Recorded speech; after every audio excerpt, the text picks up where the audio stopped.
네, 여러분 반갑습니다. 밤 10시가 됐습니다. 밤 10시에도 오마이TV는 라이브를 하고 있습니다. 박영식의 정치 라이브 오늘 밤 10시에 여러분들을 또 이렇게 활기차게 맞이하게 됐습니다. 오늘은 대선 공식 선거 운동 기간 첫째 날입니다. 그래서 뭐 다양한 주제들이 또 오늘 저희 여러분들을 함께 기다리고 있는데요. 다른 방송들 많이 또 보시다가 또 이제 저희 마무리 차원에서 주무시기 전에 오신 분들도 있고 이제 뭐 퇴근길이 너무 늦어져가지고 대중교통에서 보시는 분들도 있는데 하루 깔끔하게 잘 마무리할 수 있도록 저희가 종합 선물 세트로 다가 갖다 바쳐드리겠습니다.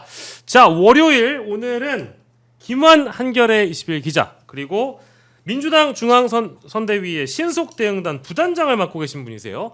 박관천 전 경정과 함께하겠습니다. 어서 오십시오. 안녕하십니까. 네. 그 신속 대응단 저는 선거 조직에서는 처음 보는 것 같습니다. 저도 처음 들어봤는데 그냥 신속하게 대응한다는 뜻이죠. 예, 이제 모든 이슈에 대해 가지고 네. 바로바로 대응한다는 뜻이죠. 옛날에는 그 다른 선거단에서 보면은 뭐 네거티브 대응팀 이런 식으로 했었는데요. 이제 그것 꼭 네거티브뿐만 아니고 다른 여러 사안에 대해서 바로바로 대처를 해가지고 국민들에게 진실이 무언가를 알리는 이제 그런 역할을 하는 것입니다. 예. 근데 우리 박경정님은 어느 방송에 나가셔도 헤어스타일이 항상 이렇게 각이 흐트러지지 않고 한결같으세요. 이게요. 누가 해주시는 거예요? 아니면 이제 제가 아침마다 하는데요. 아 그러세요? 예, 근데 이게 이제 그러셨구나. 예전에 이제 경호실 근무할 때 출장 가고 하지 않습니까? 그럼 경호원들 항상 이 머리에다가 그냥 무스를 바르는 게 편하거든요.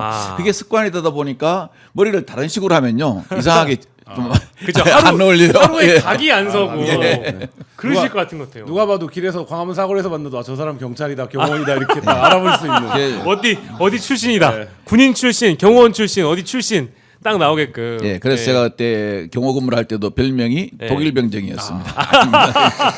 아니 왜냐하면 저는 진짜 오늘 이 얘기를 처음 여쭤보는데 제가 알고 있는 모 의원의 경우에도 본인이 직접 머리를 하는 경우가 많더라고요. 예. 뭐 사모님 해주시건 본인이 머리 직접 아침에 하는데 그분도 이제 뭐 다선 중진이셔가지고 항상 머리가 너무 한결같이 똑같으시니까 제가 궁금해서 여쭤봤거든요. 그랬더니 똑같은 대답을 이렇게 하셨었거든요. 예. 자기만의 스타일이 있다. 네, 항상 본인이 하신다고. 왜냐면 아내가 해주면 또 마음에 안 든대요. 그래서 항상 그렇죠. 수십 년을 평생 그렇게 한결같은 가르마와 한결같은 딱 이제 외형을 띠고 있어가지고 야 이게 우리 박경정님이 여러 방송 나가시면서 똑같은 헤어스타일 하셔가지고 저는 이걸 누가 해주시나 했더니 역시나 본인이 하셨군요.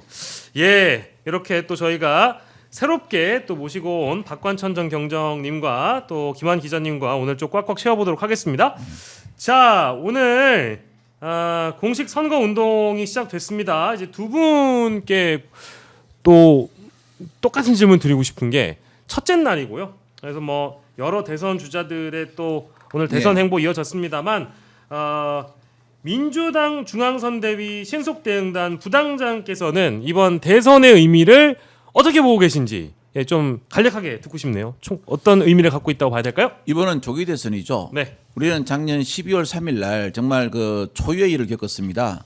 그리고 그 이후에 정말 국민들이 그 추위에 떨면서 그 은박 담요 한 장에 모든 걸 이겨낸 것이거든요. 그래서 이번 대선은 어떠한 비정상과 정상의 대결, 그다음과 국민을 무시했던 내란과 그다음에 그 내란을 막았던 네. 국민과의 대결. 저는 이게 이번 그 대선의 가장 키포인트가 아닌가 생각합니다. 예. 그런데 저는 참 웃긴 게 하나 있어요. 네. 대선이라는 것은 뭐냐면은 국민에게 내가 대통령이 되면 5년간 뭘 하겠다는 것을 제시해야 되는 거거든요. 예. 그런데 그게 아니고 한쪽에서는 딱 하나만 있어요. 하나가 뭘까요? 이재명은 안 된다. 아, 이재명은 제껴야 된다. 소위 이런 말을 하는데요. 과연 그게 대선 이슈가 되는지 저는 참 그게 궁금하고요.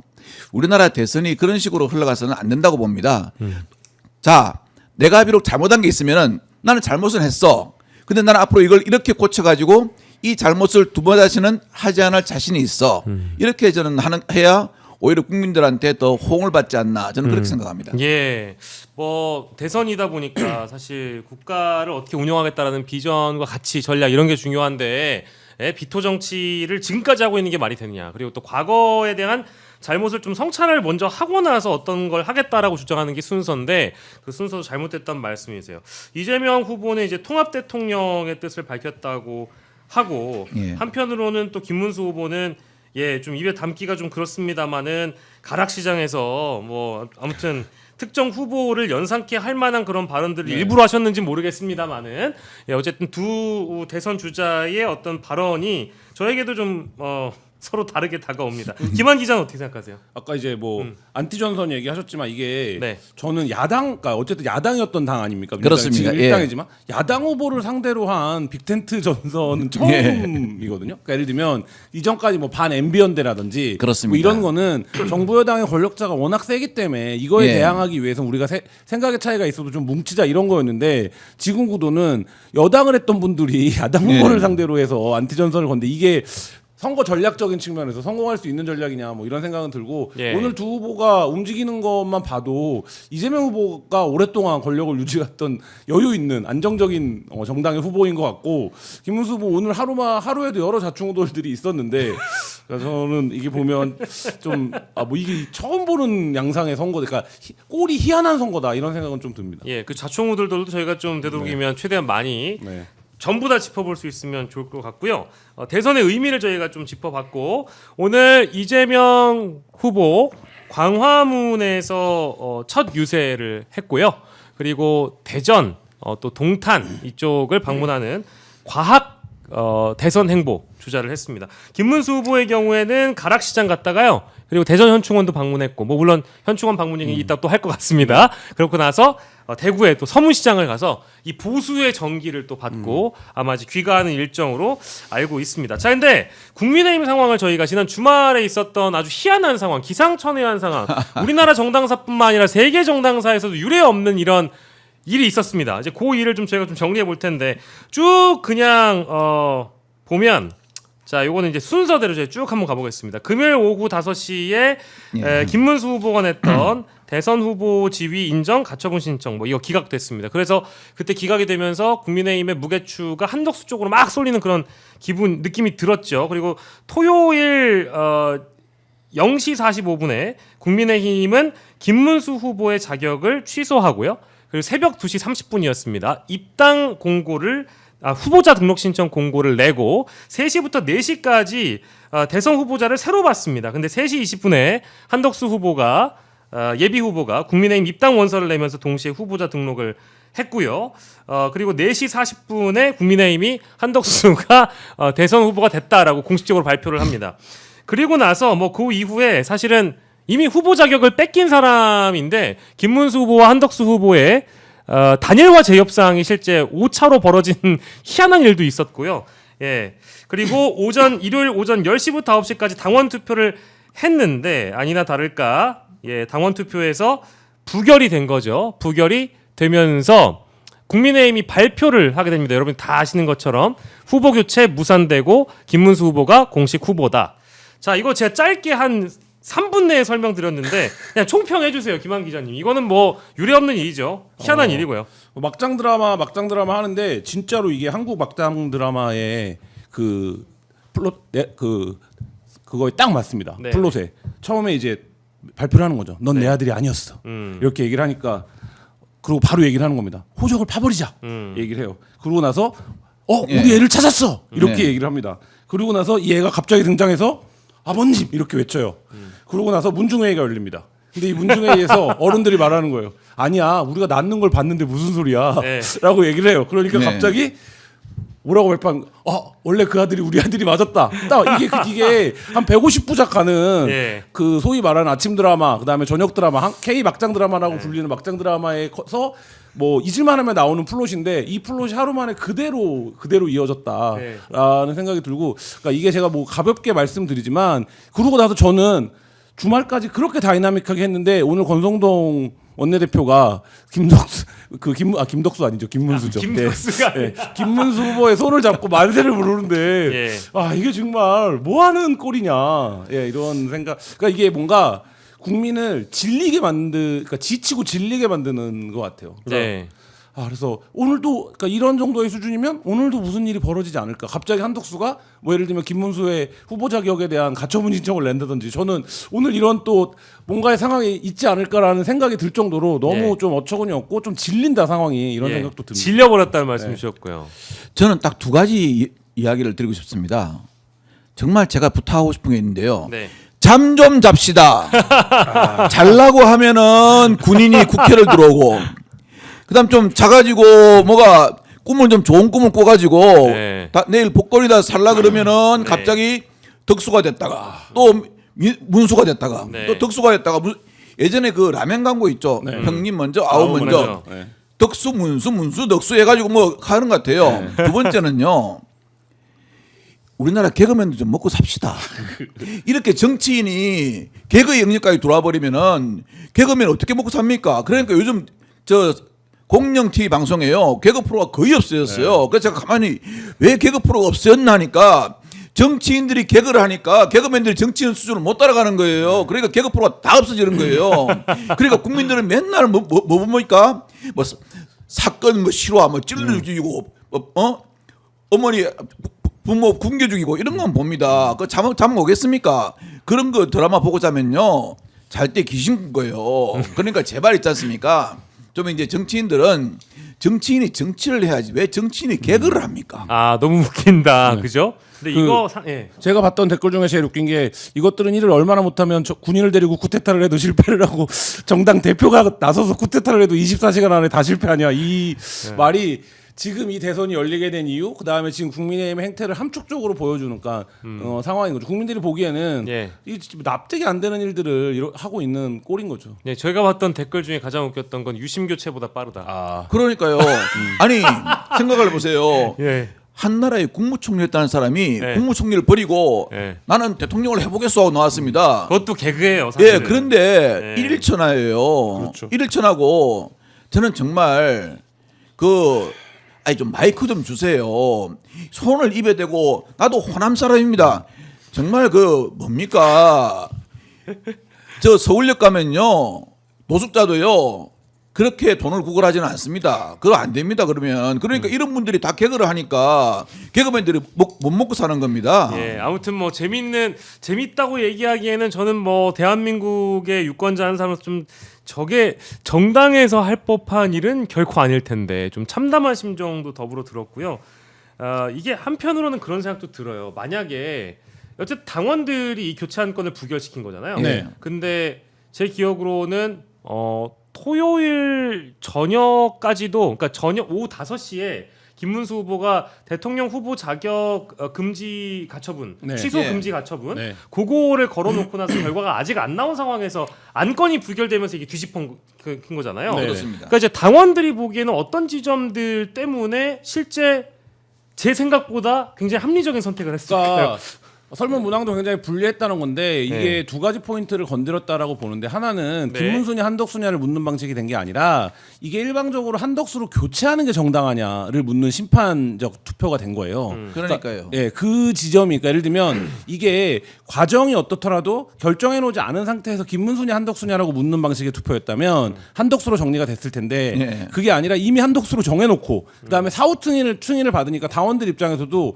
야 이거를 이 후보 교체가 정당하지가 않은데라는 게 그런 게 첫 번째 판단이 된 것 같고 두 번째는 김문수가 9대1로 이긴 게 아니잖아요. 예. 이 무슨 말씀이냐면 한동훈의 표가 40%가 있다는 거예요.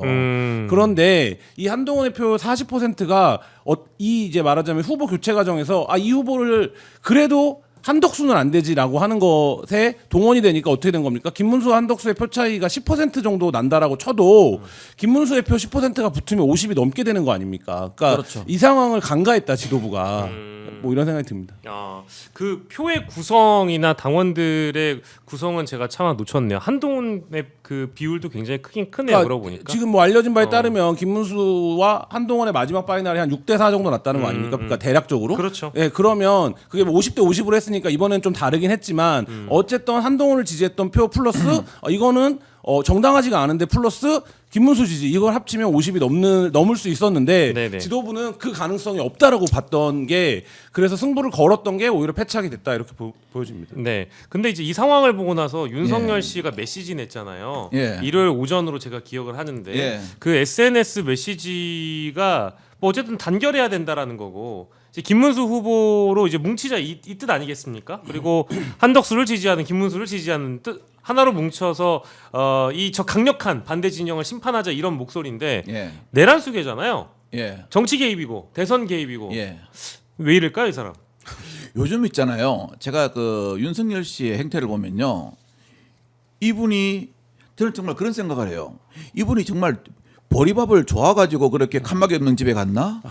그리고 정말 걔하고 산책을 하고 싶어서 한강변을 산책했나 이런 생각이 들어요.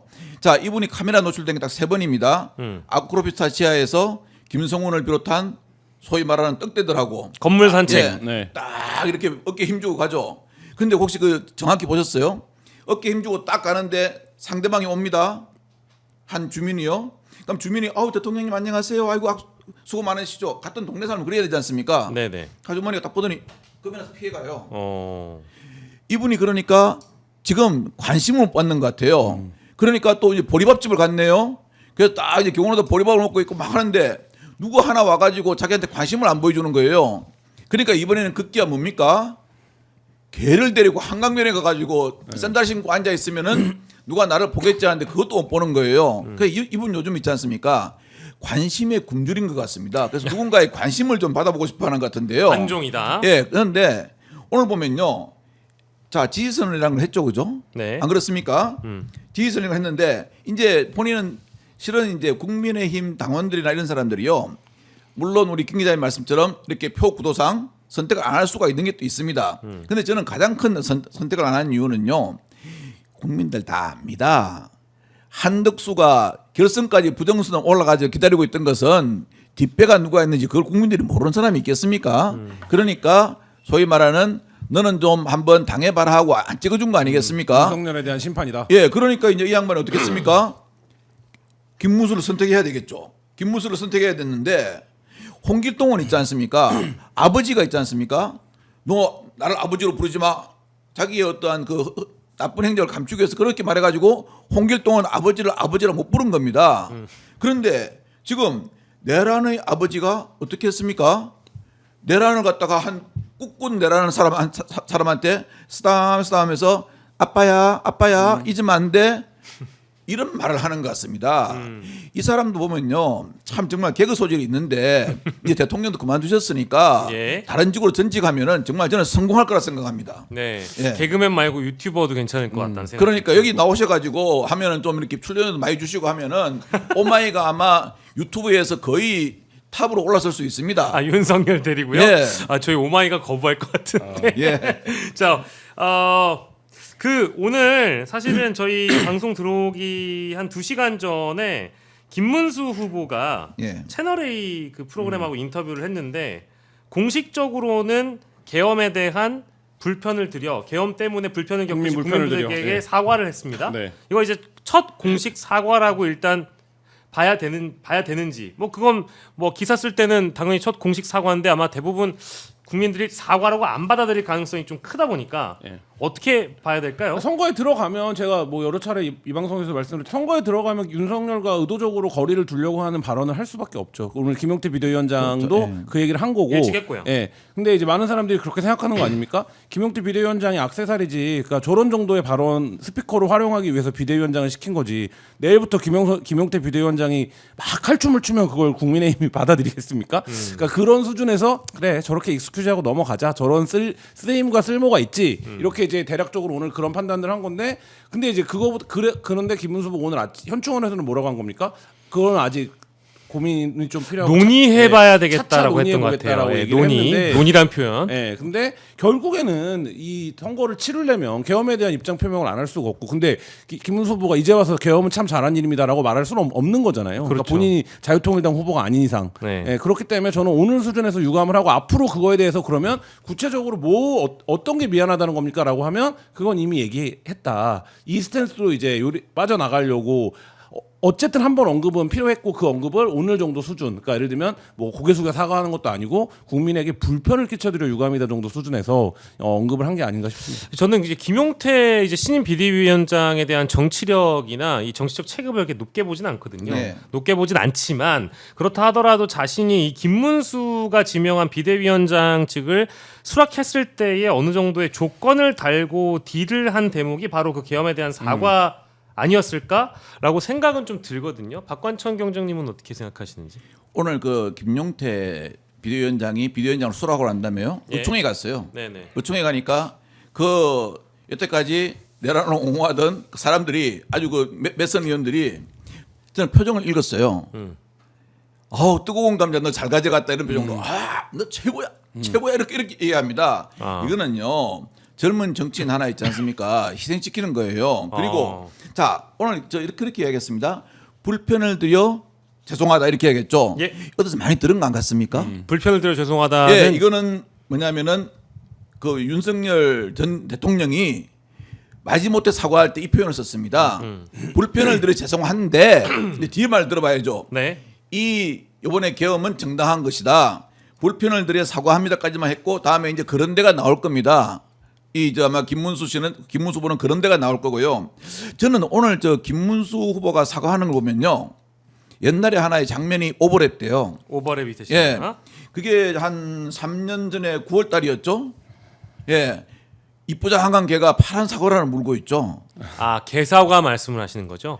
사과는요. 신속하고 내가 무엇이 잘못됐는가를 이야기해야 되고 여기에 진심이 얽히져야 사과입니다. 그리고 자 최상위 모욕을 가든 안 가든 뭐든 아니 후보가 그것도 판단 못 아니 일반 국민들도 이것은 내가 가야 되겠다 안 가야 되겠다 내가 판단합니다. 그런데 그걸 자기가 판단 안 하고 논의해 보겠다. 옛날에 어떤 분은 그랬다고 하더라고요. 아침에 구두가 두 클레 나와 있으면 화를 냈다고.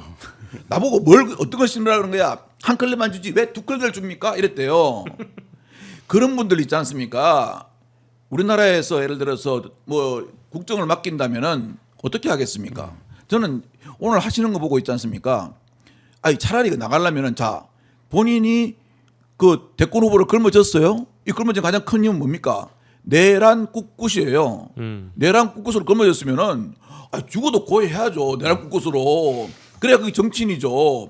이랬다 저랬다 하면요. 그걸 우리가 야바이라 그럽니다. 전문적인 용어로요. 예. 혹평을 또 해주셨습니다. 야바위다. 이런 거잖아요. 예를 들면 내가 삼성 제품을 샀는데 진짜 막 도저히 말도 안 되게 망가지고 해갖고 이렇게 망가질 수 있는가 싶어갖고 고객센터에 전화를 했는데 막 전화를 안 받고 뭐 지금 바빠서 받을 수가 없다 그러고 이따가 전화하라고 막 이러다가 예. 받았어요 상담원이. 예. 그러면 막 내가 이제 흥분해서 말하면 첫 마디가 뭡니까? 모든 상담원이 불편을 드려 죄송합니다라고 시작하잖아요. 예. 근데 이걸 갖고 삼성이 나에게 사과했어. 이렇게 생각하는 그렇게 사람 사람은 아무도 없죠. 많이 아무도 없죠. 없는 거죠. 이거는 예. 그런 상담원이 하는 수준의 그러니까 네. 말하자면 의례적인 수준의 얘기인 거지. 이거를 갖고 뭐 계엄과 내란에 대한 입장을 논할 수 있는 건 아니고 그거는 결국엔 TV 토론이라든지 이런 자리에서 예. 논해줘야 되는 문제가 될 거라고 봅니다. 그러면은 조금 결이 다른 예. 뭐 질문이 될 수 있겠지만, 그러니까 이거는 김문수의 채널 A에서 했던 첫 공식 사과라는 것은 윤석열과의 손절은 아니다. 아닙니다. 아니다. 예. 예. 저는 미션 임파서블이라고 봅니다. 그거는 완전히 불가능한 일이다. 예, 불가능합니다. 왜냐하면은 태도로서의 야바위지. 예. 예. 본인이 어떻게 해가지고 예. 처음에 그 뭐 14%인가요? 오른 게 거기 한남동 앞에 가가지고 정광훈이하고 우리는 하나다. 같이 가자 해가지고 얻은 거 아니겠습니까? 네. 그런데 이제 와가지고 그거 다 얻고 난 다음에 그건 깡그리 잊어버리고 사과를 한다고요? 그러면은 아니 조항기처 버리고 딴 데 가는 거하고 똑같은 거지 않습니까? 그럼 그 버려진 조항기처가 시퍼렇게 살아있는데 가만히 두겠습니까? 그러니까 이게 만약에 김문수 후보가 이 입장으로 갈 거였으면 네. 이전에 별의 순간이 있었죠. 그러니까 예를 들면 네. 당권파한테 탄압을 받으면서 후보 교체가 당하고 네. 권성동, 권영세가 김문수한테 막말을 하고 네. 했음에도 불구하고 당원들이 자기를 선택한 거잖아요. 결과적으로. 예. 그러면 그 순간에 나는 이제부터 당권파를 안 할 아, 거다. 맞아요. 예, 나는 그러면 표성분 구성이 어떻게 됐는지는 김문수 캠프에서도 알았을 거거든요. 그러면 나는 국민의힘 내에서 건강한 보수 뭐냐? 내란에 반대했던 세력과 가겠다. 그래서 나는 한동훈만 뭐 선대위원장 시키겠다. 안철수랑 가겠다. 네. 이렇게 해서 스탠스를 명확하게 잡았다라고 하면 굉장한 반전을 그러니까 지금보다는 큰 반전을 만들어낼 텐데 어떻게 됐습니까? 권성동이 아직 선대위원장이고 친윤 핵심이라고 할 수 있는 박태출을 사무총장에 임명하면서 본인이 그리고 이제 과거 얘기하지 맙시다 이렇게 묻고 갑시다 이렇게 된 거 아닙니까? 그렇죠. 그러니까 그들이 시키는 대로 오늘 아침에 번호도 이름도 없는 잠바 입고 나와서 시장 돈 거 아닙니까? 네. 저는 그렇게 선언하고 나 공식 선거운동 시작됐지만 이들 세력이 정리될 때까지 안 하고 버티겠다. 당대표실에 앉아 있겠다. 이렇게 나왔으면 그 정도 정치적 결과를 그렇죠. 보여줬으면 네. 저는 반전을 모색할 수 있었을 텐데 김문수는 그렇게 하지 않는다. 아, 김문수 선대위에서 김한 기자를 좀 특보로 영입을 하셔야 될 것 같을 정도로. 저도 그렇죠. 저 말씀은요. 네. 저도 아무데나 가는 사람 아닙니다. 이 말입니다. 아니 근데 실제로 맞는 말씀입니다. 딱 그 시기에 안건이 부결되고 뭐 자동적으로 이제 김문수 후보의 대통령직이 복귀됐을 때 그때 이제 해야 되는 말이었는데 비상계엄에 대해서 사과하고 윤석열의 입장과 우리는 다르다. 이제 이렇게 확실한 선긋기를 했다면 진짜 그건 별의 순간인데 그렇죠. 지금 이거는 뭐랄까 여전히 권성동 원내대표가 상임선대위원장을 또 공동선대위원장을 맡고 있는 상황에서 친윤계와 함께 이제 융화되는 그림이어서 매우 좀 이상한 그림이면 분명하고요. 어쨌든 두 분 다 윤석열과의 손절은 미션 임파서블이라고 하셨고 예. 이미 늦었다라고 말씀을 주셨습니다. 자, 근데 조금 뭐 요거까지만 정리할게요. 예. SBS 단독 보도를 보니까 김용태 비대위원장이 한동훈 쪽의 요구를 친한계 쪽 요구를 대폭 수용해야 될 가능성도 이미 내비쳤더군요. 그러니까 지금의 그 선대위 구성 자체가 너무 친윤 인사들 위주로 구성돼 있다 보니까 친한계들까지 좀 이렇게 다 유입을 시켜서 뭐랄까 좀 이 더 많은 뭐 통합이랄까 더 많이 아우르는 선대위 구성을 하려고 하는 움직임처럼 보이던데 그건 가능할까요? 논리적으로는 가능한데 네. 지금 같은 국면에서 그거를 하려면 그런 단독이 나오면 안 되고요. 내일 그렇죠. 아침에 인선안이 나와야 돼요. 인선안이 나와서 나 이거 추인 안 하면 나 관둘 거야. 니네 내 이미지를 활용하려고 한 거잖아. 근데 나 이거 만약에 안 받아주면 나 갈 거야. 네. 이렇게 가야 되는데 김용태 의원이 그런 정도의 정치력을 발휘할 수 있는 판이 아니다 지금. 아, 알겠습니다. 그렇게만 예, 뭐 제가 이제 김용태 비대위원장 어려운 자리 맡으셨을 텐데 더 안 좋은 얘기는 하고 싶지는 않지만 어쨌든 예, 이게 같이 패전 투수로 묶일 운명이 될 수도 있어요. 예, 열심히 파이팅 하시길 바랍니다. 자, 민주당 중앙선대위 신속대응단 저도 이거 그제였었죠? 날짜로 예. 따지면 그제인가요? 예, 토요일? 예. 토요일이죠. 토요일에 아마 이걸 이제 공개를 하신 것 같은데 망은요. 김문수 진짜 망언집. 예, 요거 이제 공개를 하셨어요 민주당 예, 쪽에서. 일단은 요거 이제 공개를 하시면서 언론의 반향이 굉장히 컸죠. 어땠습니까? 예, 언론에서도 이제 이걸 갖다가 하나하나 단건을 그 김문수 후보가 망언할 때는 예. 한번 그 비난하고 넘어갔는데 네. 이 망언이 모이니까요. 이게 제가 보니까 우리 옛날에 영화 중에서 13일의 금요일이라는 게 있지 않습니까? 네. 그 제가 오늘 가만히 생각하니까 오늘 며칠이죠? 12일이지 않습니까? 네. 12일의 망언, 13일의 망언, 14일의 망언 하면은 시리즈로 쫙 나올 것 같아요. 제가 오늘 보니까 그래서 제가 혹시 오늘 12일 날도 망언한 거 있나요? 찾아봤어요. 네. 아 진짜 있더라고요. 아, 이분이 있다고요? 예, 이분이 그래서 저 12일의 망언을 찾아보면요. 어느 그 방송에 나갔어요. 나가가지고 뭐라고 그랬냐면은 나는 문재인 전 대통령이 총살감이라는 거에 말한 거에 대해서 아직도 나는 똑같은 생각을 가지고 있다. 이렇게 이야기하거든요. 아이고. 그래 그런 거 보면요. 정말 우리 문재인 전 대통령 지금 전직대통령으로서 경호하는데 만일의 경우에 이분이 국민 선택 받으면 문재인 대통령 총살 당하니까 조심하셔야 됩니다. 예. 그리고 이분이 망언이 있지 않습니까? 좀 저는 그래요.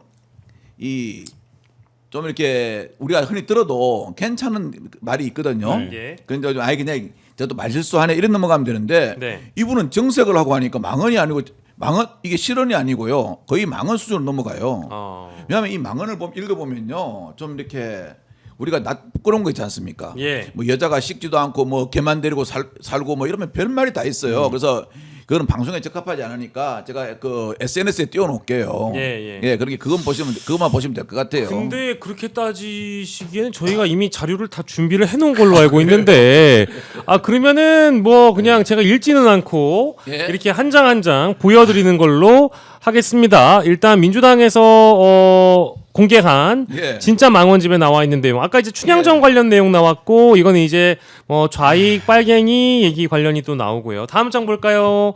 전광훈 목사와 관련된 얘기도 나오네요. 전광훈 예. 목사는 대한민국의 자유민주주의를 수호하기 위한 목사다라고 심지어 이게 2025년 그러니까요. 눈을 의심했어요. 네. 올해 2025년 2월 14일에 이제 이런 언급을 했는데 사실 김문수 후보는 최근 몇 년간 전광훈 목사와 뭐 따로 연락하거나 만난 적 없다라고 경선 과정에서 밝힌 적도 있고 또 김문수 캠프와 뭐 자유통일당이라고 해야 될까요? 어떤 연대도 없다. 이제 이런 얘기도 한 적이 있어서 예. 과연 저런 말을 봤을 땐 안 가깝다고 생각하는 사람이 많을까요? 가깝다고 생각하는 사람이 많을까요? 정광훈 목사 답을 줬습니다. 예. 김문수는 정광훈이 때문에 대선 후보 된 거다. 그러니까 들어와야 된다. 아 전광훈이 예. 아. 그런 말을 했죠. 예. 그래 보면요. 이게 이제 저는 그렇게 생각합니다.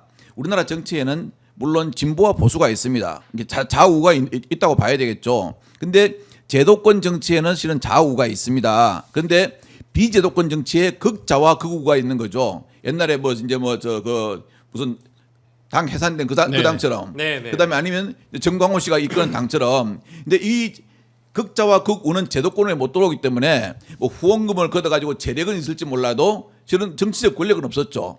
그런데 윤석열 씨가 자기가 벌인 내란을 모면하기 위해서 극위에 있는 정광훈이라는 그 극우 세력을 정치권의 그 제도권 내 우파 세력으로 데리고 들어와 버린 거죠. 그러니까 네. 딱 들어오니까 어떻게 되겠습니까? 권력과 돈을 같이 얻으니까 예. 이 맛을 보면은 다시 밖으로는 안 나가려 그러죠. 그러니까 지금 정광훈 씨가 어떤 사람입니까? 하나님도 까불면은 죽는다. 가만히 안 둔다 그랬는데 지금은 이제 뭐 그 김문수 대선 후보 정도야 까불면은 그냥 뭐 이 손가락 하나로 탁 날린다 이런 생각 안 가지고 있겠습니까? 예. 저 발언만 봤을 때는 가까워 보여서 글쎄 예. 근데 저것 때문에 그런지 모르겠는데 오늘 저기 모 라디오 프로그램에 이분도 굉장히 반가운 분이죠. 박종진 인천 서구울 당협위원장 이분도 저기 채널의 앵커 출신이세요. 네. 예. 사실은 저랑 MBN 때 같이 근무한 사이인데 예, 이분이 모 라디오 인터뷰한 거를 보니까 그땐 친했는데 지금 이유도 없이 멀어질 이유가 뭐가 있냐. 김문수 후보는 누구와도 다 친하다 이렇게 언급한 거 보면 예. 아니, 누가 거짓말하고 있는 거야? 아니 뭐 이거는 거짓말의 문제가 아니라 지금도 김문수 후보가 그 정광훈 목사 주최 집회들에서 했던 연설이 유튜브에 다 그대로 남아 있어요. 그렇기 때문에 이거는 뭐 거짓말이 저는 그걸 떠나서 이분의 했던 발언들은 개개의 대응은 불가능하고 이분이 어떤 걸로 우리는 이해를 해야 되냐면 이분이 예. 타임슬립을 한 분이에요. 타임슬립. 네, 그래서 예. 이분이 과거에서 왔어요. 그래서 과거에 예를 들면 어떤 뭐 예를 들면 성적 농담이나 학교는 막 체벌하고 예. 막 예. 뭐 대중교통에서 담배 피고 예. 막 이러던 시절에 감각이에요. 예. 근데 이분이 그래서 휴지기를 가졌어요. 그래서 저기 태극기들이 하는 광장에서 그런 얘기를 떠들 때는 사람들이 아유 저 철진한 소리 또 하는 사람들 저기 모여있네 이러고 지나갔는데 예. 웬걸? 갑자기 눈을 떴는데 이분이 대선 후보로 지금 와 있는 거예요. 그렇기 그쵸. 때문에 이분이 했던 뭐 지난 10여 년의 발언들이 다 문제예요. 그러니까 이게 지금 하나도 동시대의 감각과 맞지가 않아요. 이게 한 권입니다. 한 권. 한 권이에요. 사실 예. 이게 저는 민주당이 작업을 더 꼼꼼하게 했으면 전집도 만들 수 있을 거예요. 예. 그런데 이걸 갖다가 이제 나온 거 언론에 나온 거 있지 않습니까? 네. 그 중요한 겁니다. 한 권이거든요. 근데 제가 이제 오늘 잠깐 말씀드리고 싶은 것은 실제로 이제 아까까지 제가 좀 웃기면서 이야기했는데 좀 예. 진지하게 하나 좀 말씀드리고 싶은 게 있어요. 네네네 하십시오. 이제 이걸 나오니까 그 이재명 후보가 예전에 뭐 형수하고 간의 개인적인 감정 때문에 뭐 약간 요구한 거 있지 않습니까? 그걸 갖다가 하면서 그걸 또 오버랩 시키더라고요. 예. 그래갖고 이제 그걸로 이제 한다는 건데 저는 그렇게 생각합니다. 자, 우리 대한민국 사람은 누구나 우리 가족 관계가 있죠. 그럼 가족 관계에서 어떤 가족 사이에서 개인적인 감정이 악화될 수도 있고 우리 형제자매도 그렇지 않습니까? 싸우고 악화될 수도 있고 하는데 그런 사적인 감정이 악화돼 물론 잘했다는 건 아니에요. 그래도 그런 욕을 하면 안 되죠. 그런데 사적인 감정에 있어 가지고 악화돼 가지고 서로 통화하다가 실은 도를 넘는 심한 말을 한 건 사실이에요. 근데 그걸 갖다가 녹취해 가지고 그 중에 한 명이 박한 냈어요. 자, 제가 집에서 혼자 속옷만 입고 다닙니다. 근데 그걸 누가 제 뭐 가족이 저를 갖다가 망신 주기 위해서 찍어가지고 밖에 냅니다. 그럼 집에서 속옷 입고 다니는 제가 더 비난 가능성이 높습니까? 그걸 찍어가지고 밖에 낸 사람이 더 비난 가능성이 높습니까? 네. 물론 그런데 제가 네, 예를 들어서 네. 광화문 사거리에서 네, 네. 런닝 팬티만 입고 다니면 안 되겠죠. 네. 그래서 그런 가족 사이에서 나온 말인데 네 다르다. 예, 망언과는 예, 다르단 이거는 말씀이세요. 뭐냐면요. 예. 불특정 다수 국민을 향해 한 겁니다. 예. 그리고 그것도 물론 제가 음주 측정을 안 해봤지만요. 예. 이거 거의 음주자리에서 하는 말입니다. 예. 소녀시대가 완전히 쭉쭉 빵빵하다. 춘향전이 아까 안 읽으신다고 하시면서 왜 굳이 또 다 읽으셨어요? 이게 솔직히 제가 보니까 삼류 잡지 있지 않습니까? 제가 이거 읽다 보니까 완전히 옛날에 그 왜 우리 저 선데이 서울? 뭐 그렇게 말하면 안 되고 뭐 주간경량도 있었고요. 제가 이제 문제집 산다 그래가지고 500원 얻어가가지고 산 그 잡지가 있습니다. 그 잡지에나 나오는 거예요. 그래 뭐 사건과 실화 이제 이런 데 나오는 그 시절에서 오신 분이에요. 근데 이 문제가 뭐냐면 어떤 뭐 성적인 발언만 문제가 되는 게 아니라 뭐 역사, 그러니까요. 이념, 그다음에 역사적 주요 인물에 대한 평가, 그다음에 뭐 이런 것들이 다 문제거든요.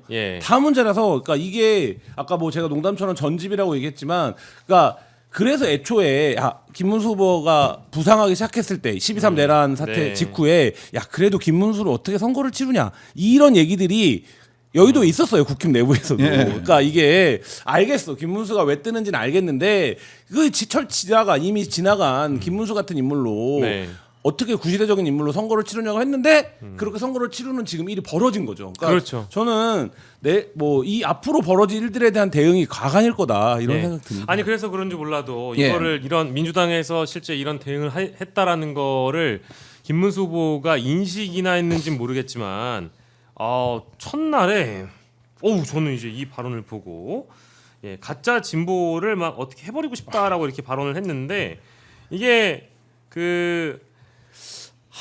참 그렇습니다. 이제 그 표현에 대해서 반복적으로 이재명 후보가 과거에 했던 발언을 또 연상시킬 만한 그거를 노린 수준의 맞아요. 발언이고 가짜 진보를 뭐 이리 하고 싶다 이렇게 했죠. 근데 저는 한심한 전략이라고 봅니다. 두 가지 의미에서 한심한데 첫 번째 본인의 첫 유세에서 탈북자 출신 데려다가 이거는 좀 진짜 탈북자 그러니까 예를 들면 이 의원이 어떻다는 게 아니라 여러 가지 그러니까 내가 첫 번째 메시지를 뭘 낼 거냐 이런 거에 대한 고민이 있잖아요. 근데 가뜩이나 지금 본인이 너 극우 아니야? 너 테이크 집회에서 발언했던 거 아니야? 이런 이제 말하자면 대중적인 어떤 눈초리 안에 있는데 그렇죠. 첫 번째 메시지로 탈북자 출신 국회의원을 단상에 올려서 북한을 이롭게 하는 건 누구냐 이거를 물어서 북한 주민을 구할 건 국민의힘이다라고 얘기하는 게 한국 선거에서 어떤 도움이 됩니까? 지금까지 이게 그러니까 제가 철지났다라고 얘기했지만 이게 예를 들면 모르겠습니다. 90년대 이런 선거라면 그런 색깔론으로 편가르기를 해서 갈 수 있을지 모르겠지만 지금 그거에 관심 있는 사람 아무도 없고 근데 본인도 그런 선거 안 하겠다고 오늘 첫 그 방문지로 가락시장 가서 순댓국 먹은 거 아닙니까? 우리 민생이 중요합니다. 우리 더 현장으로 들어가겠습니다라는 메시지를 보여주기 위해서 그걸 해놓고 막상 마이크 잡으니까 북한 얘기부터 시작한다. 이게 이제 김문수라는 그 후보의 실체를 보여준다는 거고 그 다음에 본인이 했던 말들이 앞으로 본인에게 진짜 비수가 되어서 꽂히기 시작할 텐데 이제 대선 후보가 됐으니까 변방에 있는 사람이 아니니까. 근데 오늘 본인이 이렇게 해서 상대를 일단 자극하고 시작하자. 저쪽도 무슨 흠결 없냐? 이렇게라는 태도로 나오면 제가 아까 말씀드린 것처럼 진짜 가관인 상황이 펼쳐질 거다. 김문수의 발언이 하나하나 다 주옥같이 문제예요. 그거를 뭐 사실 일일이 거론하는 게 의미가 없을 정도로. 근데 그걸 이제 본인이 어떻게 감당을 할 거냐. 뭐 이런 생각이 들고 그러면 국민의힘이 오늘 비록 이번 김문수 찍힌 잠바도 준비 못했지만 선거를 준비하는 실무단에서 그런 방식으로 대응하시면 안 된다. 이건 우리가 감당하기 어렵다라는 조언을 했어야 되는데 제가 보기엔 그런 조언을 하는 사람도 아무도 없는 것 같아요. 그러니까 이게 그 당권 쿠데타 앞전에 있었던 이 당행 내부의 어떤 경쟁 때는 저는 뭐 김재원 전 비서실장이나 이런 사람들이 굉장히 어떤 법률적 대처라든지 정치적 대처라든지 이런 걸 되게 기민하게 한다고 받아들였거든요. 잘하죠. 근데 선거가 딱 돌입하자마자 선거운동 첫날 선거 전략치고는 야 이거는 좀 그런데 싶은 내용들이 오늘 또 다수가 등장했고 김문수 후보에 대한 얘기는 이 정도만 하고 사실 이재명 그 후보 선대위예요. 오늘 아까 댓글로도 많이 주시는데 홍준표 후보 캠프에서 정책통으로 일한 이병태 전 카이스트 교수 이분이 내일 선대위에 합류한다고 기사가 이미 났고 그리고 뭐 홍사모부터 해가지고 거기도 뭐 내일 지지 선언한다고 그러고 그거 사실입니까? 저도 아까 그 SNS 뜬 걸 봤습니다. 내일 10시에 한다 그래가지고 그래서 참 저는 제가 그걸 갖다 나쁘다 그러면 되겠습니까? 그러면 제가 안 되겠죠. 저는 그 홍길동이 아니기 때문에 아버지는 아버지라 그럽니다. 그런데 제가 이걸 나쁘게 얘기하면 안 되는데 근데 저는 그렇게 생각해요. 요번에 그 우리가 선거전을 보면서 국민들이 참 한심했을 겁니다. 저는 제가 이제 우스갯소리로 아까 초반에 시작할 때는 약간 뭐 개그 프로그램 비슷하게 시작했는데요. 네네. 국민들이 참 한심했을 겁니다. 야, 저런 사람들을 우리가 정치적 지도자라고 뽑아야 되나? 그리고 저런 사람들한테 세금을 내 가지고 정말 우리가 배지를 달아주고 저렇게 해야 되나? 예. 이 야밤에 저렇게 총극을 벌이는 사람들한테 정말 이번에 저는 그 나중에 있잖아요. 누가 대통령이 되든 있지 않습니까? 네. 대통령 되시는 분이요. 우리나라 그 국회의원 구조 있지 않습니까? 네. 이거를 바꾸는 국민투표를 한번 붙여야 된다고 생각합니다. 그래야지 국회의원들도 좀 이렇게 정신을 차리고 하지 소위 말하는 내가 어느 당은 어느 지역 가면 깃발만 꽂으면 돼. 이거 있지 않습니까? 예. 저는 이 생각이 예전에 구태 정치인들이 이걸 만들어 놨지 않습니까? 지역을 갈라놨지 않습니까? 그래가지고 이게 오히려 우리나라 정치를 갖다가 발전시키지 않고 후퇴시켰다고 생각합니다. 예. 그러니까 옛날에 이건희 회장이 그랬잖아요. 우리나라 정치가 사료다고요. 네.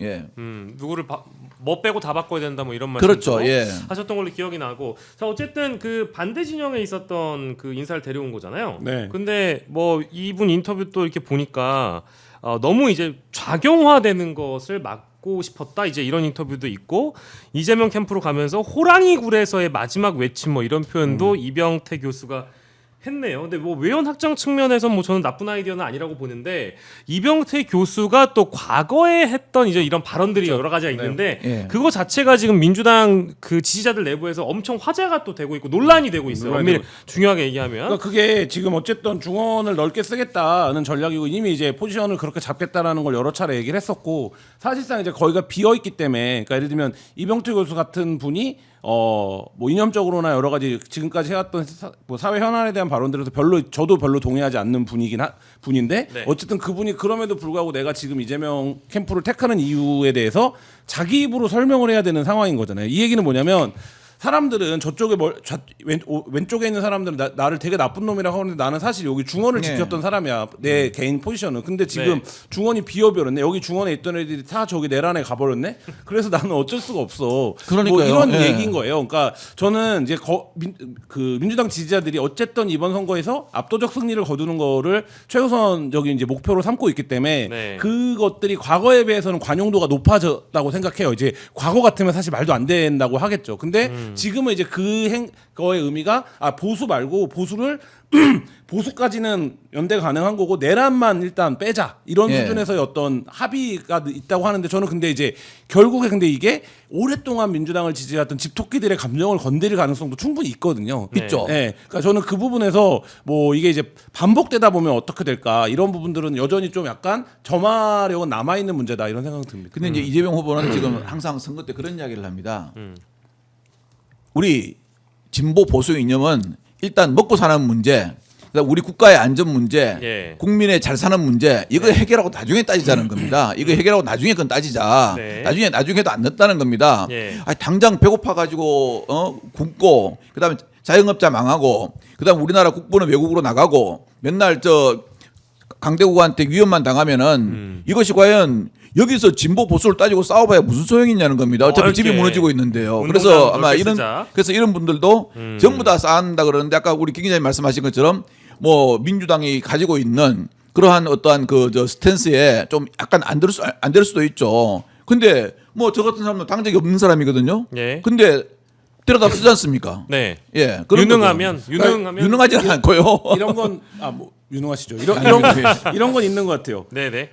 내가 이기는데 내가 강한 방법도 있는데 내가 강해지는 방법도 있는데 저쪽을 취약하게 만드는 방법도 있잖아요. 그러니까 저는 이병태 같은 말하자면 사람을 오는 게 이 개개인의 호불호를 떠나서 저쪽에서 우리가 되게 취약해지고 있다. 네네. 이거를 이제 말하자면 어떤 그런 불안이 생기는 것 같고 그게 이재명 후보가 뭐 김종인 전 비대위원장 만나고 정규재 조갑재 이런 사람들을 만나서 나오는 메시지가 뭐 정규재 조갑재도 다 한 표씩이에요. 한 표씩 있는 유권자들이고 예. 캠프에 합류하는 것도 아니지만 이쪽 진영에서 보기에 이 선거는 넘어갔구나. 이거 우리가 점점 취약해지고 있어. 이런 거고 예. 저는 이거의 마지막 선택은 김상욱 의원을 비롯해서 만약에 현역 의원들이 넘어오기 시작하면 뭐 근데 이제 20여일밖에 안 남았으니까 예. 뭐 선택의 시간은 짧긴 합니다만 그렇게 돼서 만약에 그 빗장이 열려버리면 이게 우리가 완전히 이제 고립됐다.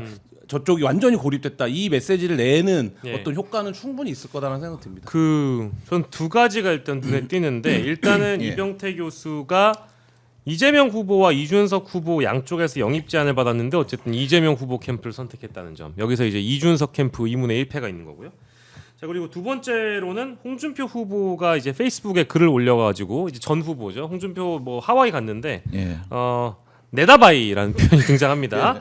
자, 내가 정치를 30년 했는데 어쩌다가 한 놈한테 두 번이나 네다바이를 당했다.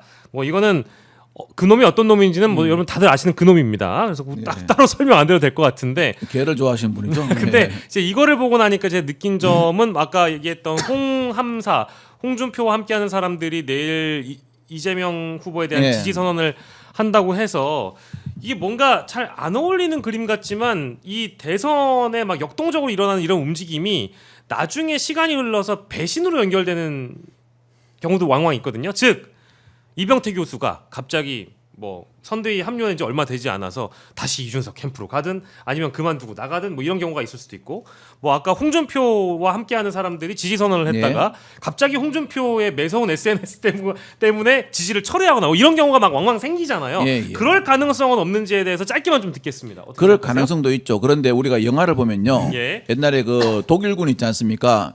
그 잠수함하고 영국 해군 잠수함이 싸워가지고 잠수함 한 대가 집니다. 네. 그럴 때 물에 둥둥 떠가지고 있는 적군도 있지 않습니까? 네. 일단 다 우리 잠수함이 싫습니다.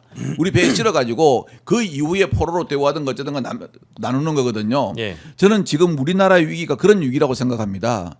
자, 자영업자들 있지 않습니까? 정말 힘들다고 그럽니다. 그렇기 때문에 그런 위기를 갖다가 먼저 극복해놓고 나중에 나누는 건 나누자 이 말이거든요. 그래서 예. 저는 뭐 그런 걸 좀 이렇게 감수하더라도 일단은 큰 그 빅텐트를 만들어야지 빈텐트를 만들면 안 됩니다. 빅텐트가 아니라 빈텐트. 예, 그래서 저쪽에서 말하는 아. 거는 빈텐트 같고요. 예. 빅텐트를 정말 만들어야 되는 거죠. 진정한 국민 통합을 위해서. 예. 빅텐트에 대한 말씀 주신 거고 뭐 배신과 배반 뭐 크게 대세는 진짜 없을 거라고 보는데 왜냐면 네. 제가 예전에 선거 취재할 때 지방 선거에서 한참 지고 있다가 그 뒤집었던 선거를 했던 캠프에 있던 분한테 들은 얘기가 그거였어요. 예. 대세론은 실체가 아니라 환상 같은 거라는 거예요. 이게 뭐냐면 실제 대세가 있는 게 아니라 예. 사람들이 대세가 있다라고 믿게 만드는 환상.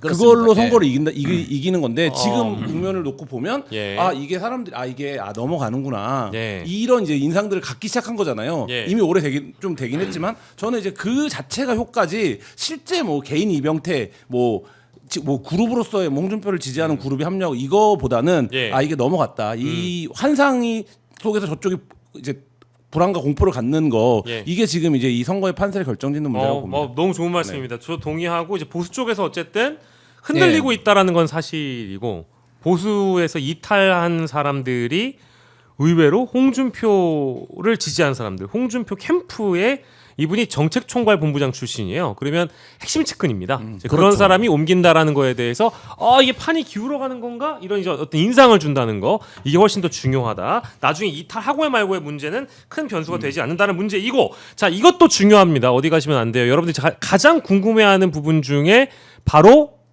이재명 후보가 이번 대선에서 패배할 가능성 혹은 다른 후보가 뭐 승리할 가능성은 이재명 후보에 대한 물리적 테러 이것만 없다면 뭐 사실 이 대선 볼 거 없다라고 이미 생각하시는 민주당 지지층 분들이 많이 계시죠. 근데 다만 지금의 상황이 테러 제보도 많이 들어오고 테러 위협이 실제 있었던 것도 사실이고 뭐 그러다 보니까 그건 사실입니다. 예 그러다 보니까 걱정들이 많으신 거예요. 지금도 걱정을 많이 하시는데 예 실제 이게 어떤 단독 보도로 나왔던 것은 오늘 이재명 경호팀의 신원을 모조리 재검증했다? 이거는 내부에 첩자가 있다는 소문이 돌았기 때문에 재검증을 했다라고 보도가 되더군요. 이거는 좀 맥락을 좀 설명 주시면. 저는 그런데 이 보도는 약간 오버한 보도라 생각됩니다. 오버된 예, 건가요? 왜냐하면은 네. 거기다 그 경찰 공무원들입니다. 사설 경호원들이 아니고 경찰 공무원들이기 때문에 공무원은 정치적 중립 의무가 있고 그다음에 특히 이제 거기에 뽑아온 사람들이 다 옛날에 보면은 뭐 20이라든가 100일이라든가 이런 데서 다 좀 투철하게 근무해온 사람들이거든요. 예. 그 사람들은 우리가 일단 믿어야 되는 겁니다. 믿어야 되는데 이제 그 말이 취재가 된 것은 어떤 분이 한번 말씀을 좀 약간 오버해서 하신 것 같은데 그만큼 어떠한 안전에 대한 위협이 있지 않습니까? 예. 그게 좀 여러 가지로 너무 많이 들어온다는 겁니다. 네네네. 그래서 거기에 이제 대비를 해야 된다는 것을 알고 있기 때문에 저희들도 대비는 하고 있습니다. 저희들 할 수 있는 대비는 다 하고 있습니다. 실은요. 네. 왜냐하면은 실은 후보에 대한 위협도 위협이지만 예. 대선에서 어떤 물리력을 가해가지고 대선판을 흔들라는 것은요. 우리나라 민주주의에 대한 위협입니다. 아, 그럼요. 예, 그래서 네. 그래서 거기에 대해서는 절대 방심하면 안 됩니다. 왜냐하면은 테러라는 거는요.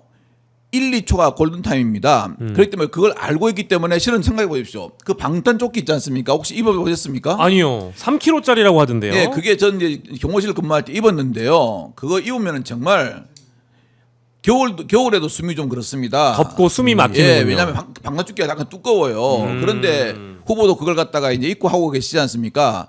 거기다가 아마 엄청 힘들 겁니다. 그런데 그거는 꼭 필요해서 이제 그거 갖다가 착용하게 하는 거고요. 그다음에 뭐 여러 가지 테러에 대한 제보가 많았지 않습니까? 무슨 예. 뭐 러시아 저격용 소총을 갖다가 뭐 아니, 들어왔니 어쨌니? 이거는 예. 진짜 그 저기 기자님이 방송에 나와서 하시니까 이게 신빙성이 갈 수밖에 없잖아요. 예. 러시아제 사거리 2km 저격용 소총 밀수 의혹? 예. 근데 이제 그 저격 소총이 이제 있기는 있는데요. 그런 게요. 예. 그래서 이제 그거에 대해서도 우리가 흔히 말하는 사격을 할 수 있는 사각이라는 게 있습니다. 각도가 예. 나오는 게 있거든요. 예. 거기에는 우리가 이제 경호 인력을 다 배치해 가지고 경호 인력들은 첫째가 그겁니다. 외부로부터 위협이 오면은 내가 먼저 피해를 봐가지고 내 몸으로 막는 게 경호의 가장 기본 원칙입니다. 그다음에 그래서 이제 두 번째 공격에 그게 그 피경호 대상자 즉 후보죠. 예. 후보가 안 당하게 하는 겁니다. 예. 뭐 그거부터 해가지고 그다음 뭐 사제 폭탄을 미리 설치가 터뜨린다는 거 그런 문제도 뭐 제명이라든가 이런 건 다 대비를 하고 있습니다. 아, 그렇습니까? 예, 그렇습니다. 아, 그러면 너무 큰 우려를 하지 않아도 되는 겁니까? 근데 저는 그렇게 생각합니다. 이 제보가 들어온 거 있지 않습니까? 네, 이걸 네. 이제 뭐 이렇게 오마이나 이런 데 그 언론에 있지 않습니까? 네, 네. 저는 공개를 하자는 입장입니다. 예. 공개를 해가지고 실은 아무리 경호 인력이 많다고 해도 예. 그 많은 군중을 다 감시할 수 없습니다. 그러면 그 많은 군중들 우리 국민들이 솔직히 그렇지 않습니까? 작년 12월 3일 날 저게 국회 특공대 못 들어가게 한 거요. 우리 국민들입니다. 예. 그리고 헌재의 결정을 갖다가 반대하는 것을 갖다가 방해 못하게 한 것도 국민이고요. 저는 이번 이 테러 문제도 국민들이 정말 최고의 경호관이라고 생각합니다. 국민들이 모여가지고 이걸 갖다가 방해하는 정치적인 이념을 떠나가지고 방해하는 세력이 있으면 그건 국민들이 더 잘 잡아낼 겁니다. 그러니까 이러한 위험이 있다는 것을 우리는 다 공개를 해가지고 예. 국민들로부터 도움을 받는 게 최고의 저는 경우라고 생각합니다. 예, 어쨌든 뭐 테러 제보가 있거나 걱정될 만한 내용이 있으면 언론에 뭐 미리 일단 예. 선대위 차원에서 알려주고 우리가 그랬기 때문에 이 후보 주변을 이렇게 감싸고 대비를 하고 있는 것이다. 철저하게 1, 2중, 3중, 4중, 뭐 5중까지도 겹겹이 우리가 테러에 대한 대비를 하고 있다라는 걸 알리는 거니까요. 그렇습니다. 예. 근데 우리 김한 기자는 지금 여기 여러 가지 뭐 네. 제보와 관련된 내용 또 의혹 제기들 굉장히 많잖아요. 기자의 관점으로 봤을 땐 어떻습니까? 근데 과거 대선에는 이 정도까지는 아니었죠. 어떤 신변 위협이 그러니까 될 만한 제보들이 있었던 적은 없었어요. 어쨌든 양 진영이 극단화되는 과정의 정치를 윤석열 정부에서 해오는 과정에서 뭐 이재명 후보에 대한 직접적인 테러 시도도 있었고 이런 것들이 이제 뭐 어떤 불안과 우려를 더 많이 낳는 측면도 있고 그게 이제 말하자면 선거 기간에는 각종 여러 가지 제보들이 예. 들어오는데 예. 그 가운데서 이제 이런 것들에 대해서 어떤 뭐라 그럴까요? 그러니까 그 좀 그러니까 더 비상하게 보는 뭐 이런 식으로 겹쳐져 있는 것 같은데 예. 저는 지금 정도의 상황에서는 경찰이 지금 이런 얘기를 공공연히 하고 있는 상황이라고 하면 특단의 대책을 만들어야 된다고 봅니다. 지금부터 예. 발생하는 모든 책임은 경찰의 책임이에요. 그러니까 그렇기 때문에 경찰이 이런 문제들에 대해서 어쨌든 뭐 공식적이든 비공식적이든 파악을 해야 되는 거고 만약에 실제로 뭐 이런 일이 있다라고 하면 그것까지도 경찰의 책임이다라고 네. 보여지고 말씀하신 것처럼 또 한쪽에서는 너무 이거를 뭐 끼리끼리하고 뭐 그런 제보가 들어왔다 이렇게 카더라 뭐 이렇게 하면 국민들이 또 다른 오해를 할 수도 있거든요. 그러니까 예를 들면 말씀하신 것처럼 저는 그렇습니다. 예.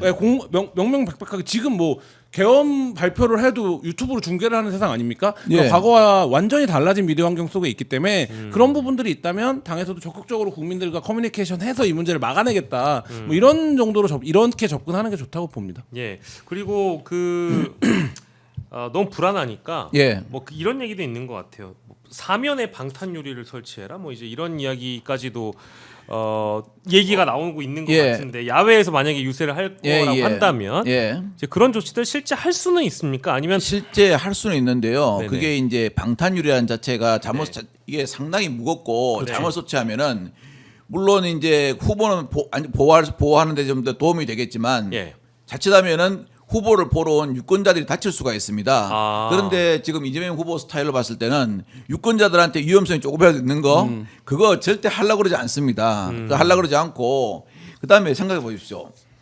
이게 이제 테러 세력들이 자꾸 테러 정보를 흘리는 것은 하나의 뭐냐면 심리적인 위축을 주기 위한 겁니다.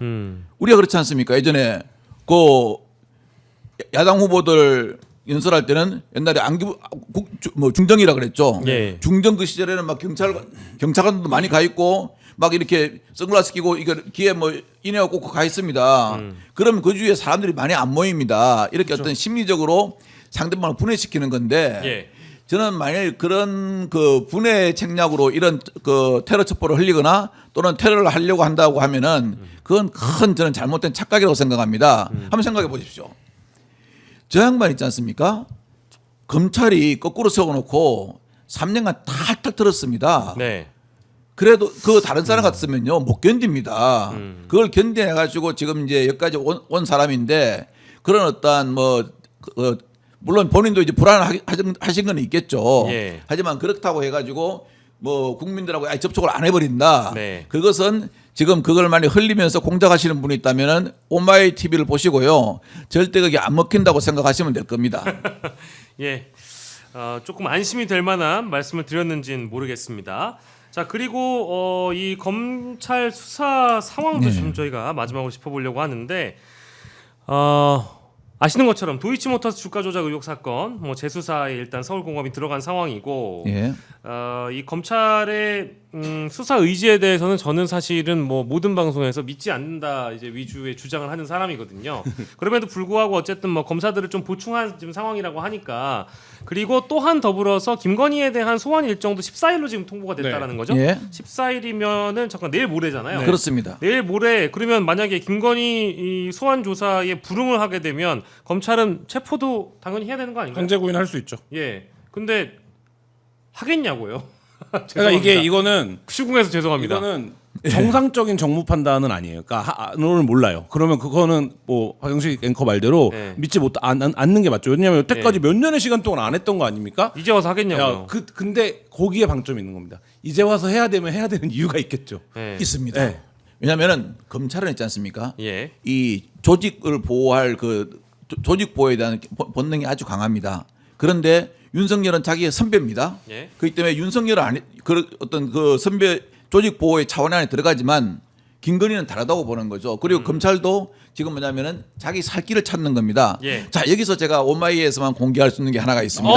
예. 이거는 뭐 왜냐하면은 명태균 씨가 있지 않습니까? 이 사건에 깊이 개입되어 있고 검찰을 많이 왔다 갔다 하지 않습니까? 예. 명태균 씨가 그 잘 아는 모 변호사한테 그 전화를 왔대요. 예. 그래서 저한테 이제 아침에 카톡이 왔던데 그러더라고요. 명태균 이야기하는 게 검찰 분위기가 예전하고 많이 달라졌다. 자기가 보기로는 대선 전에 김건희에 대한 어떠한 처리는 하려고 하는 것 같다라는 이야기를 합니다. 자, 그럼 우리가 이제 이 대목에서 그렇게 생각하겠죠. 야, 그럼 지금까지 안 했는데 그걸 갖다가 어떻게 하냐 이렇게 물어볼 수도 있는데요. 예. 실은 검찰이 지금 제가 알기로는 가지고 있는 그 증거는요. 예. 신병 처리할 만큼 있습니다. 근데 그걸 안 했을 뿐이죠. 그래서 예. 14일 날 그 소환 날짜를 정해줬다 그러지 않습니까? 예. 14일 날 뭐 몸이 아파서 뭐 못 간다고 이런 식으로 이야기했다는 보도 나오더라고요. 네. 그런데 그거 김건희 씨 정말 오판하는 겁니다. 그러면은 이제 첫 번째 불렀으니까 두 번째 날짜 조율하겠지. 뭐 조율하고 하면 가겠지. 검찰이 저는 그리할 가능성보다는 만약 14일 날 안 나오면은 이것은 한 번 더 소환 요구를 하는 것이 별 의미가 없다고 생각할 때는 바로 체포영장을 청구할 가능성이 많습니다. 예. 그래가지고 그 명 씨가 그런 의견을 줬답니다. 이 사람한테요. 예. 대선 전에 신병을 처리할 것 같다. 대선 전에요? 예. 그러면 얼마 안 남았는데. 그러니까요. 그래서도 안 믿는데 이분이 저한테 아침에 그런 카톡이 왔다고 저한테 보내주더라고요. 아, 근데 뭐 명태균 씨가 검찰의 분위기를 뭐 사실 파악한다면 파악할 수는 예. 있겠지만 검사들이 명태균 씨한테 김건희에 대한 신병을 어떻게 한다 만다를 그렇게 쉽게 흘려줄 만한 것 같지도 않은데. 근데 흘려주지는 않더라도 묻는 거나 핵심 포인트나 이런 걸 보면은 예. 아 이것은 검찰이 요번에 옛날 내가 창원에 수사받던 거하고 예. 좀 다르다는 건 느끼겠죠. 또 이분이 또 뭐 정치 그 판에 왔다 갔다 하면서 얼마나 눈치가 굴었겠습니까. 네네. 그러니까 이제 그건 약간 감을 잡는 거죠. 예. 감을 잡는 거고 하여튼 최근에 보면 검찰에서 들려오는 말들이 나오는 정보들이 검찰 수사의 템포가 적극적으로 좀 변하고 있는 건 사실이다라는 것은 많이 나오고 있습니다. 근데 예. 검찰 입장에서도 지금 20일 지나면 22일 지나고 특검법 통과되고 하면 한 달 안에 사건 뺏기는 거거든요. 네. 그러니까 완전 뺏겨버립니다. 사건 한 예. 달 안에 뺏기는 거기 때문에 그러니까 지금 말씀하신 두 가지 측면. 그러니까 예를 들면 하나는 알리바이를 만드는 측면. 어차피 한 달이 지나면 이 사건의 수사 기록은 다 넘겨줘야 되고 그러면 넘겨받은 특별검사가 우리한테 와서 니네 여태 뭐 하셨어요? 라고 물어볼 수 있는 상황이에요. 그렇기 때문에 저희가 안 하려고 안 한 건 아닙니다. 저희가 이렇게까지 수사 보고서도 만들어보고 이런 각도로도 접근을 해보고 해봤는데 그때는 어쨌든 살아있는 권력이라 저희가 쉽지 않았습니다. 라는 정도의 스탠스로 가는 게 이제 그렇게 되면 기소청으로 가는 겁니다. 네, 그러니까 그렇게 정도의 스탠스로 가는 게 검찰 입장에서는 현실적인데 그게 아니라 야 여기서 우리가 더 적극적으로 베팅해 보자라고 네. 하면 뭡니까? 이 선거에 도움을 줘 보자라고 판단을 하면 뭐 전격적으로 갈 수 있죠. 전격적으로 갈 수 있고 그 전격적으로 가는 거가 이런 방송에서 공공연히 시나리오로 얘기할 수 있다라는 것 자체가 살아있는 카드가 된 겁니다. 이제 그러니까 검찰 입장에서도 예. 그렇게 딜을 한번 해봐라고 하면 제가 그래서 이제 와서 이걸 해야 된다면 예. 그 이제 와서의 딜이 가능한다면 검찰 입장에서는 얘기한 대로 도이치모터스 수사에 언론이 다 해줬던 거예요. 한 2년 전에.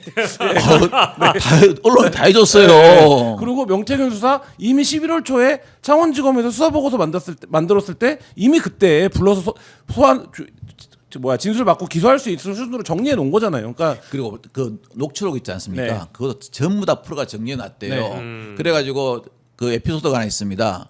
이제 녹취록을 갖다가 풀면은 그 녹취가 너무 많지 않습니까? 그럼 녹취록 갖다 주로 이제 AI 챗 GPT 있지 않습니까? 예. 그걸 사용해서 풀어요. 그러면 이제 챗 GPT가 쭉 풀면 빠르잖아요. 네. 그런데 챗 GPT에 넣으니까 계속 삐삐삐삐 하는 거예요. 오. 명태균 씨가 사투리를 많이 쓰니까 많이 써서. 챗 GPT를 사투리를 몰아넣는 거예요. 계속 삐삐삐삐 하니까 나중에는 그냥 이어폰 꽂고 이제 막 쓴다고 해먹었다 그러더라고요. 아, 잘 못 알아들어서. 예. 재밌는 말씀도 또 해주셨고 정리를 하자면 김건희 씨의 경우에는 이제 세 가지가 있는 거죠. 그러니까 첫 번째가 고검에서 하는 그 재수사, 네. 주가 조작 재수가 있는 그렇죠. 거고, 예. 도이치건이죠. 중앙지검에서 하고 있는 지금 공천 개입 의혹 관련된 게 명태균 하나가 건. 있고, 그리고 그 건진 관련된 것도 하나가 또 있는 남부에 거죠. 남부에 남부에서 있죠. 하고. 그러면 다 각기 다른 장소에서 각자가 동일한 인물을 가지고 다른 사안을 가지고 수사를 하고 있단 말이에요. 현재까지는 개별 사건들이죠. 그러면 이제 나중에 병합될 가능성도 있는 거죠. 특검에선 병합이 되겠죠. 예, 근데 그럼 그 전까지는 그 예를 들면 고검이면 고검대로, 지검이면 지검별로 자신들이 어쨌든 최대한 성과를 낼 수 있는 예를 들어서 스포트를 올리긴 해야 네. 된다. 예를 들어서 중앙지검이 네. 전격적으로 신병 확보가 됐어요. 그러면 네. 중앙지검이 땡겨오겠죠. 네. 사건들을. 다 만약 땡겨서. 의지가 있다면. 네. 뭐 그런 경우들도 있죠, 종종. 근데 그거의 전제는 그래서 뭐 오늘도 일부 그런 보도를 쓴 데가 있던데 그러면 고검, 중앙지검, 남부지검 중에 야 이거 우리가 먼저 입고시키는 데가 다 먹는 거야. 네. 이런 그러니까 소위 말하는 이런 판단들이 작동하기 시작하면 할 수 있죠. 근데 지금 시간이 이제 6월 3일에 대통령이 결정되기 직전까지 세 가지 사건 중에 가장 빨리 지금 소환 일정을 잡힌 게 지금 14일로 잡혀 있는 이 공천 개입 관련된 혐의잖아요. 그렇죠. 예. 이것은 증거가 다 나와버렸지 않습니까? 그러면 증거- 그냥 구색 맞추기라는 표현도 좀 그렇다. 생색내기용으로 예. 김건희를 한 번 정도 포토라인에 세우는 정도로만 검찰이 그럴 가능성- 움직이고 그럴 물리적인 시간을 봤을 때 그런 정도 수준까지 가면 네. 검찰 입장에서는 그래도 여기까지는 하지 않았느냐. 예, 예. 제가 보기로는 김건희 씨를 많은 횟수를 부르지는 않을 것 같습니다. 왜냐하면 지금 어느 정도 증거가 나온 걸 보면요. 한두 번 부르면 바로 신백치를 할 수 있는 겁니다. 왜냐하면 증거가 나와 있기 때문에 증거에 대해서 부인하거나 진술을 거부할 거거든요. 네. 그러면 딱 증거인멸 염려로 떨어집니다.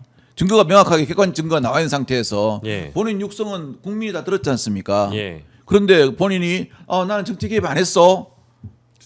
예. 그거야말로 있지 않습니까? 아버지라고 안 하는 거죠.